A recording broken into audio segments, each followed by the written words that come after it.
Okay. Welcome to Angel and the Wiz. Yes, we are in our appropriate roles today. My last chemotherapy was a week ago. We have nothing to talk about as far as that.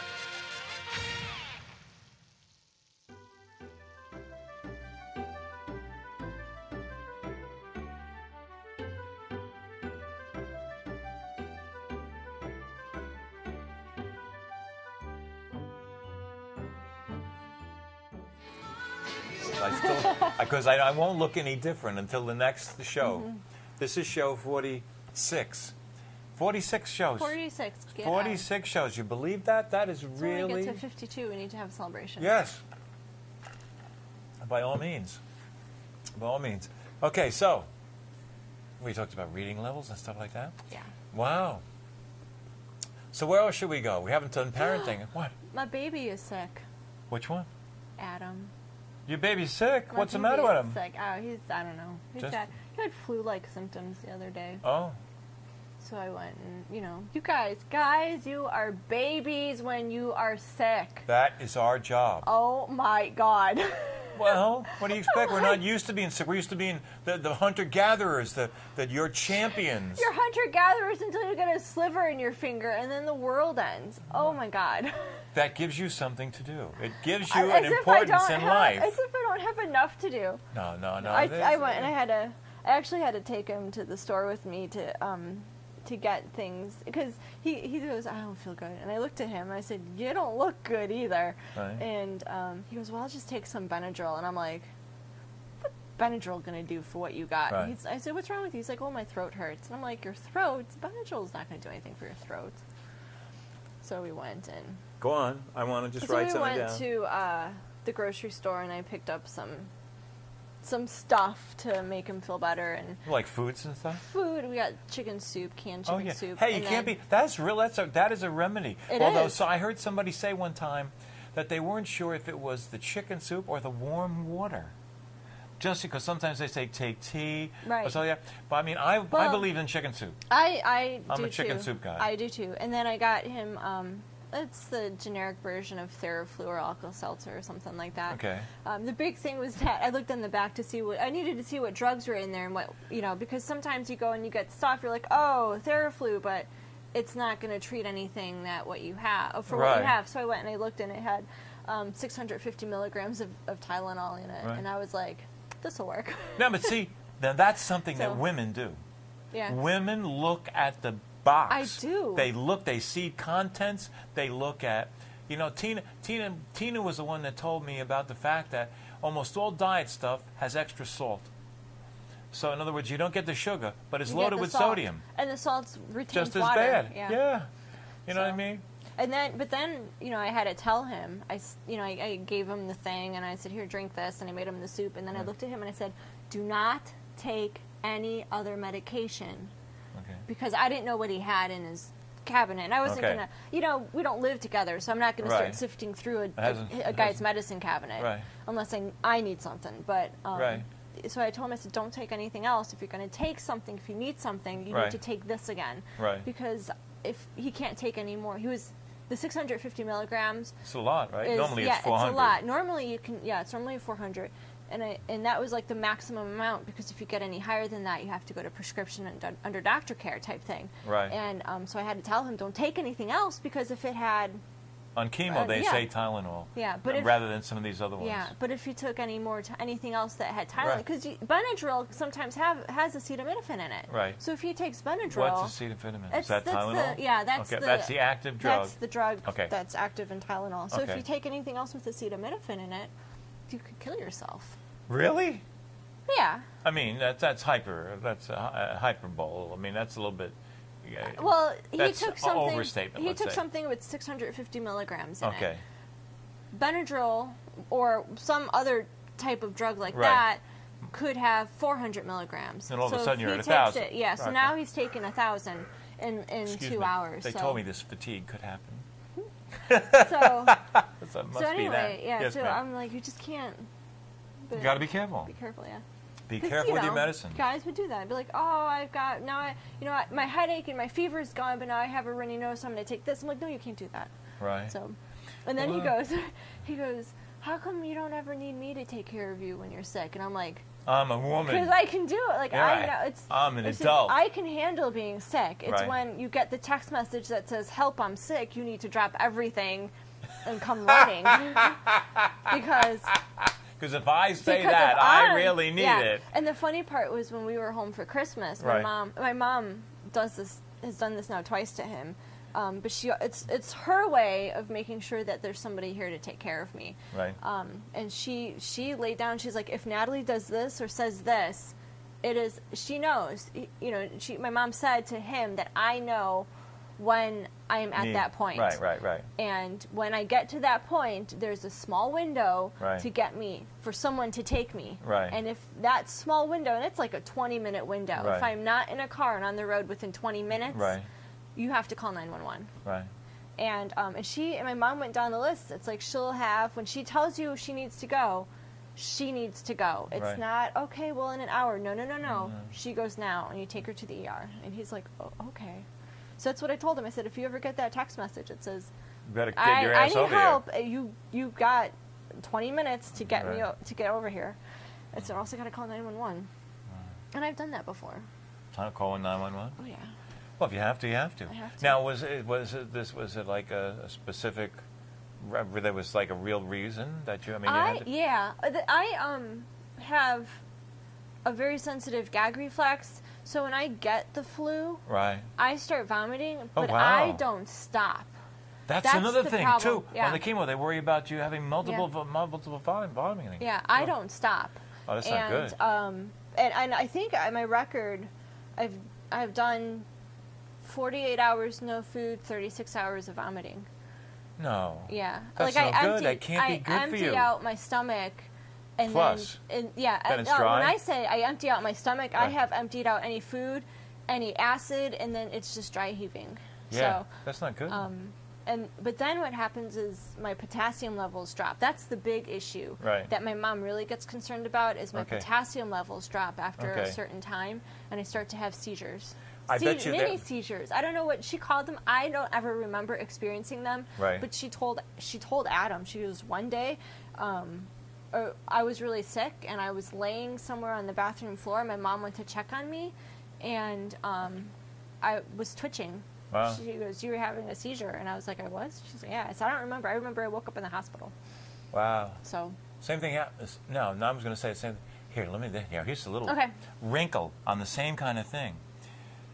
Years ago, when I was living on 8th Street, this time I used to live in 57. I moved one building over for a while, 55, and the show was on, and just like it is, same channel, everything else, different time slot, but. Right. And we're doing much more controversial stuff in those days. We were talking about showing the JFK killing, so all that stuff, all that blah, blah, blah, blah. And one day, I think somebody tried to poison me. I think they tried to kill me. this woman, this guy was there, because they do that. They have poisons they can just touch you with. You know what I mean? And this guy, this girl brought in this guy. This guy was there, student and everything. I think of him now. It looks like one of the Nixon's plumbers guys. James McCord or something like that. And he's in the house, and I go down to the restroom, and I started to freeze up. I ended up, and pardon me.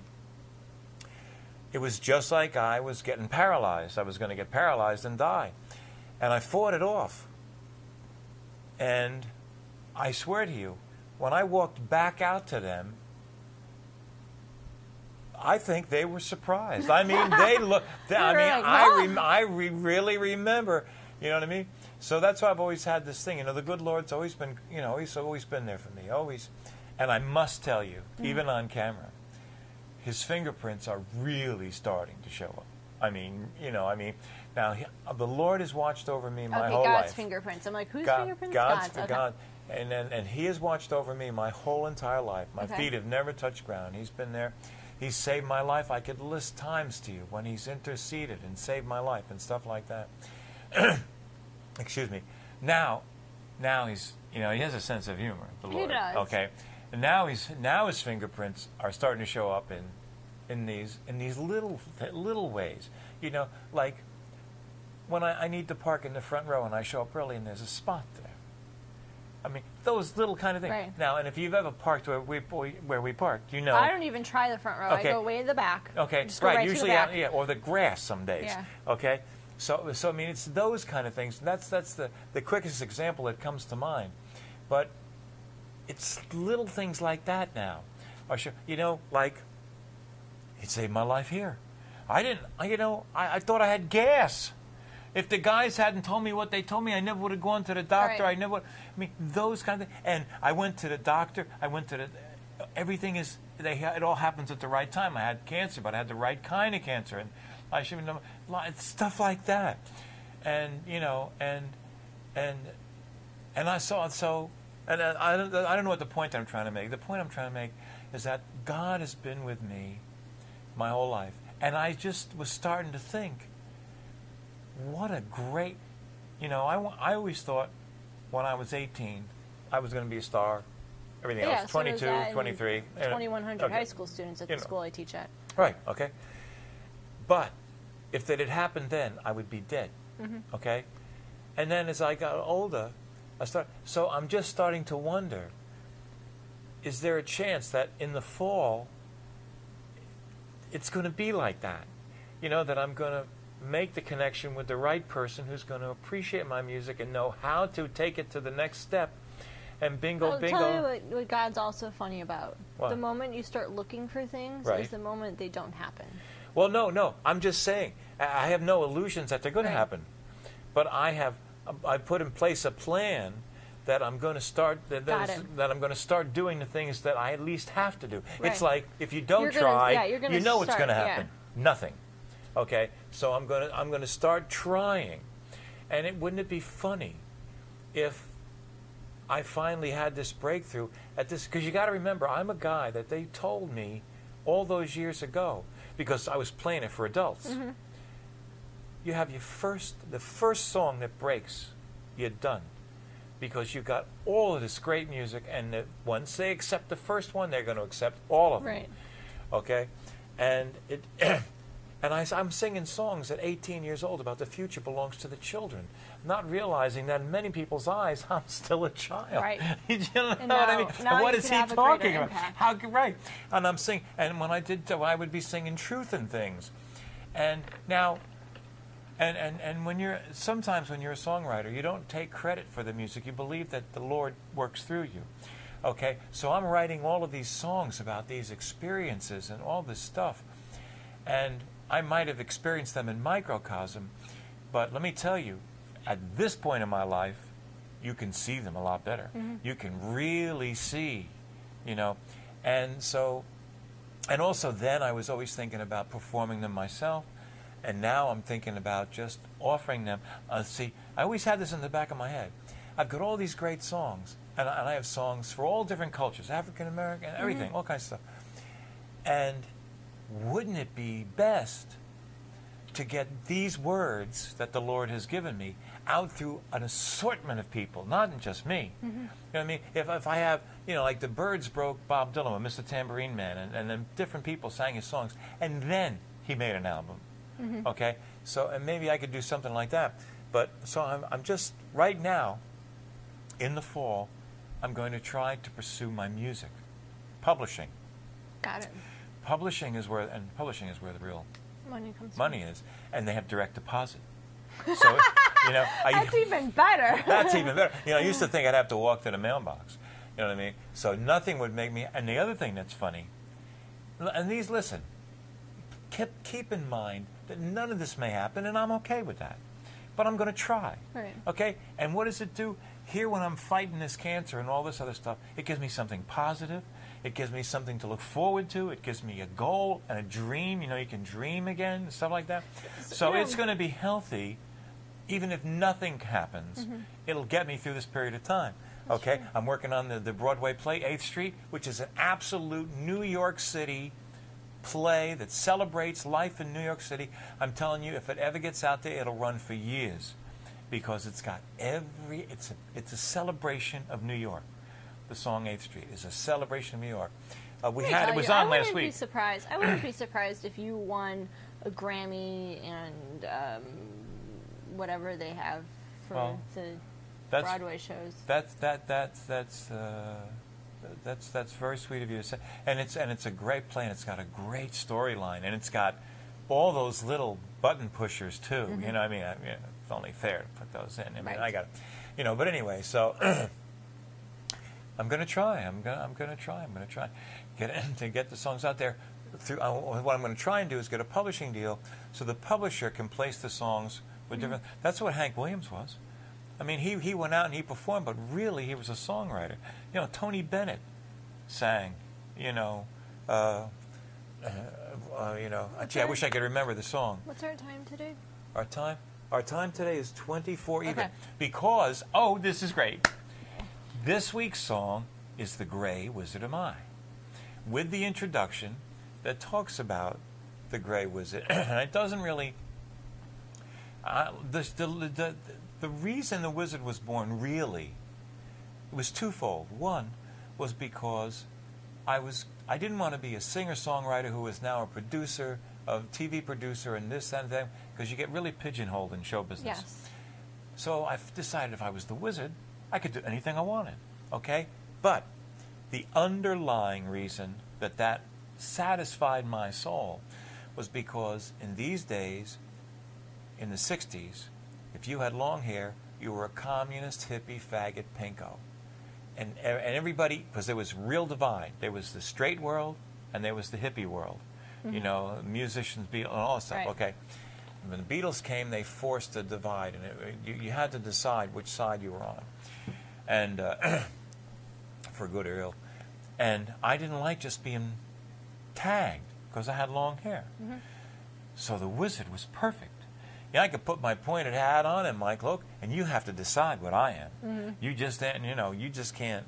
I'm not just one of those things. I'm out there. Try and figure it out. Right, now. try and figure out this one. So it allowed me to stand out in a city of 8 million people. I stood out. I was really easy to identify. And we went on TV. Same system that we're on now. And this is the golden. Now we're on YouTube, so we're seen around the world. Yes. Okay. But as far as being on Manhattan Neighborhood Network is the golden cable system in New York, because it goes right up 6th Avenue. NBC, CBS, ABC, Fox, everybody is on that cable system. That's the system they get. Now, they work with satellites and everything else. At the time, there was only cable. You didn't have satellites. So you got a potential to be seen by people. And in the old days, of course, they were stealing our stuff like crazy. I worked much harder at it. I was a superintendent. Yeah. So what did that mean? That meant by 6 o'clock in the morning, I was done. So I had the whole day. And then you had much more energy. I was a kid. I was young, blah, blah, blah. I had people working with me, Gino and Evelyn Kessler and Bjorn and everybody. And we had what is that? It's called, like a company, a group of actors, okay? And we did all of this stuff, and it was all for free. It was non-commercial. And we did different stories each week, la-di-da, and all this other stuff. And, we captured the city. I was a king in New York for, 7 months or a year. You know what I mean? And everybody was, it was just great. But and now that I'm doing an easy show, we turn on the lights, we turn on the camera. We're not doing any. Hit record. Hit record. And because I didn't want it to, because I'm working full time, I'm doing other things. You're coming here. I wanted it to be easy for you. I wanted it to be easy for me. When it started with Tink, that's how it was. We were working together in the house at the same time. Her desk was there, my desk was here. All she did was turn a chair around, we turned the camera on. It was great. Okay, so, but that's how this began. And now we're 46 shows into you. Then she's watched your shows. She finally watched some of her own. She's gotten over that now. I still don't watch my own shows. Well, she never watched hers. Maybe a couple years from now I'll watch them. Yeah, I have but that's a hard different. I have a hard time going back because then I just want to critique. And when you don't know what's on the show, you'll be able to just sit there and watch it. Yeah. And listen, I go through the same thing too. I mean, you know, every time, and I'll go watch the show and say, I didn't comb my hair again. You know what I mean? And stuff like that. But, or I act like a jackass or whatever. That's okay. But, you know. We love you. Well, that's very kind of you to say that, Princess. You know, but we talk about stuff. This is 28. I got topics to talk about. Okay, we'll go. Well, you got 4 minutes. It's yours. Go. I Okay. owe taxes. You owe taxes? I owe taxes this year. How did that happen? I made a lot of money. I made a lot of money. Yeah, but I mean, don't they take it out of you? They took them out. Yeah, they didn't take out enough. Wow. About $3,200 I owe. You owe? I owe. Holy sh! I wow. know. That's a lot of money. It is. Why is that? They didn't. The government works. It worked. The system works, folks. It actually works. What do you mean? They're So- ripping you off for $3,200 No, but they're not. That I went through and I looked at, because I thought that too. I was like, okay, this is joking, right? When I filled out my W-4 form when I first got hired in one Right. job, I probably didn't select the correct number because I didn't know any better. You should just. Well, So you as a everyone's single like- person, you should everyone's say like, zero. Should say zero, yeah, and I didn't know. Like, it didn't. What did you do? so- Put down 4 or something? No, I think I put 1. I think whatever. Anyway, If you put down 1, your taxes should be good. Let me tell you, that hit me with a bill like So- that, I'll be in a anyway, revolt. but I made a lot of money because I have 2 full-time jobs and a part-time job. And do they take out from all 3? They take out from all 3. Then you should know a damn dime. No, I owe a lot because I made a lot of money. Yeah, but they should be taken out. They take out. They did. Here's the thing, because they take out for. I'll tell you. One job I get paid $37,000. It's gross $37,000. Right. Okay.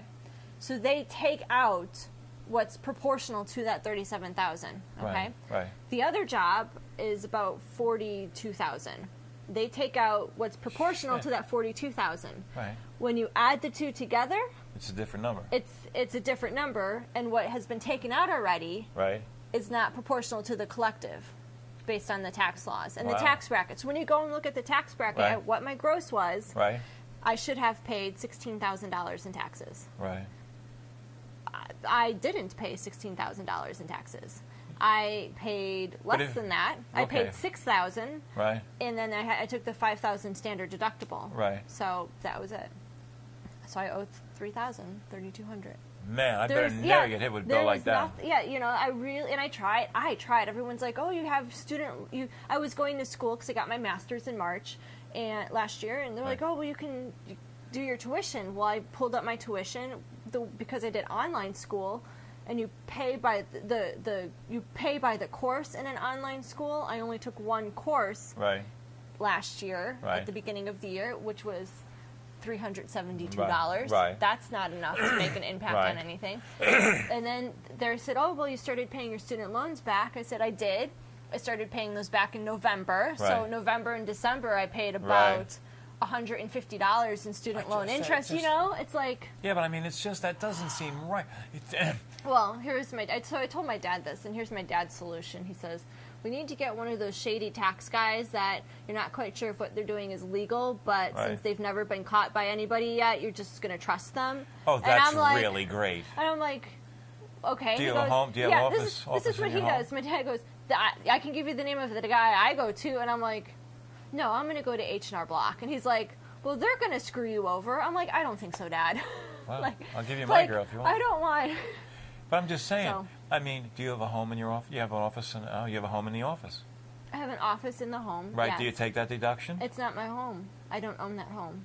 I pay rent. That's great. Let's start from the beginning. You have a.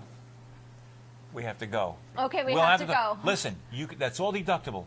It does. I'm You don't sure have to it own the is. home. You're paying rent on the home. I Half am. of the, whatever the proportion of that office is, that portion of rent is deductible. That portion of the phone is deductible. That portion of cable is. Interesting. Hey. I will have to. That's why I'm going to go to the H&R guy. We the- have to the go. Tax guy. Okay. Bye, everybody. Bye, everybody. Do The something good Grey every Wizard day. of I. I hope you enjoy it. Bye-bye. Okay, now stop this. I don't want to just have people look at me and decide what the hell I am. So I took a novel approach. Enter the wizard. Now, I don't know if you can see that picture. This is a cloak, arms, hat. Now, let me tell you something. You put that stuff on. And you walk around the streets of New York City, there may be 8 million people there, but they're all on the other side of the street. Because they're not sure. You know what I mean? Because you might be catchy or something, you know.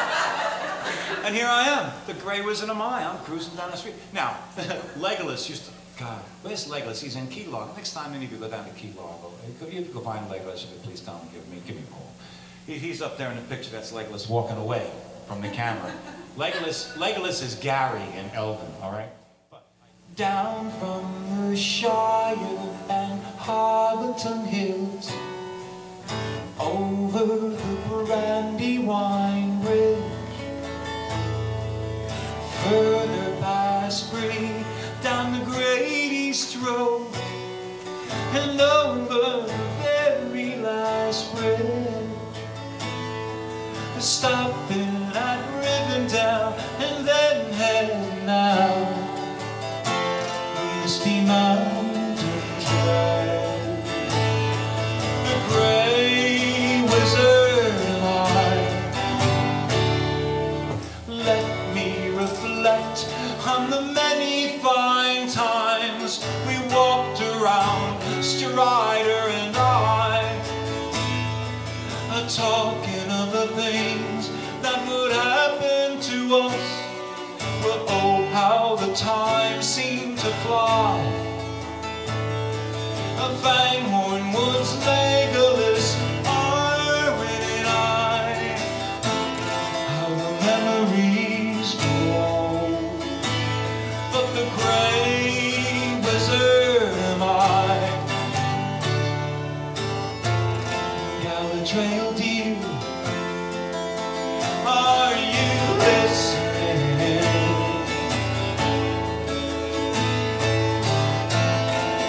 Ellen lady, can you hear that so deep into Mordor?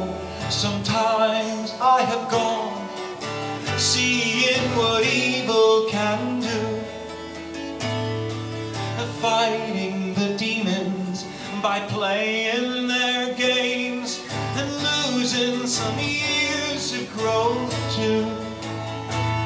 But I leave for Sauron this message